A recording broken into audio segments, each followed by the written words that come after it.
ही निरंकार गुरुमत का सांचा। ब्रह्म ज्ञान की दात प्राप्त करने के बाद हमने प्रभु परमात्मा निराकार दातार के दर्शन किए।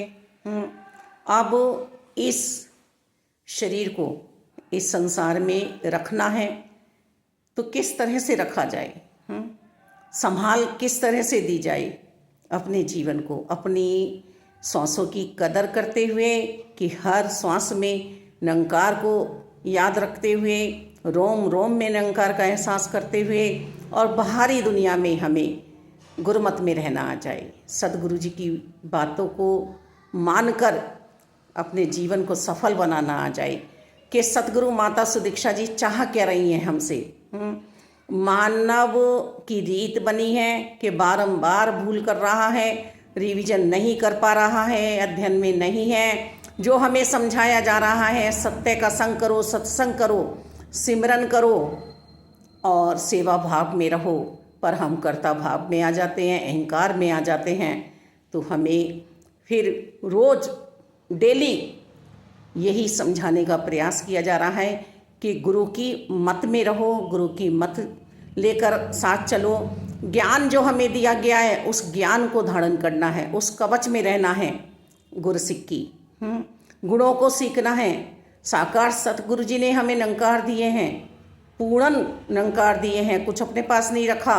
पर फिर भी यदि हम इस अभिमान में आ जाएं कि अब तो हमारे पास निरंकार है, नहीं, सतगुरु जी गुणों की खान है। आज भी जो कला हमें सिखलाई जा रही है जीवन जीने की, उस कला को हम भरपूर सतगुरु जी से धारण कर सकते हैं। ये संत समागम, ये सत्संग सिर्फ मेरे लिए हो रहे हैं। मन मत में जब हम चले जाते हैं तो इच्छाओं में पड़ जाते हैं और आवश्यकता हमारी पूरी होती ही होती है। ये किसे नहीं पाल रहे हैं, पूरी दुनिया को चला रहे हैं।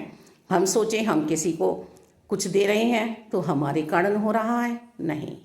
इसीलिए दान नहीं है, मदद नहीं है, ऐसे अभिमानी शब्द नहीं है। मेरे सतगुरु जी ने कहा सेवा भाव में रहो। कुछ भी हम किसी के लिए कर रहे हैं, कहीं भी, तो सेवा कर रहे हैं। तो ही निरंकार और राजपिता जी हमें समझा रहे हैं कि पहले प्यार बन जाओ, तुम्हें स्वयं को प्यार बनना है। और अब समझा रहे हैं कि क्रोध का सहारा कहीं भी नहीं लेना।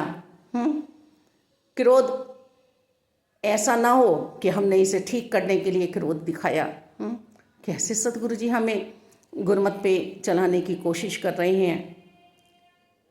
हमें सहजता में रहना है, सरलता में रहना है, प्रीत प्यार में रहना है, नम्रता में रहना है, सरलता में रहना है, दया भाव हमारे अंदर होना चाहिए। ये कृपालु हैं सतगुरु जी, कृपा हुई है। अब ये मानव तू भी कृपा कर ले अपने अंतरकरण में।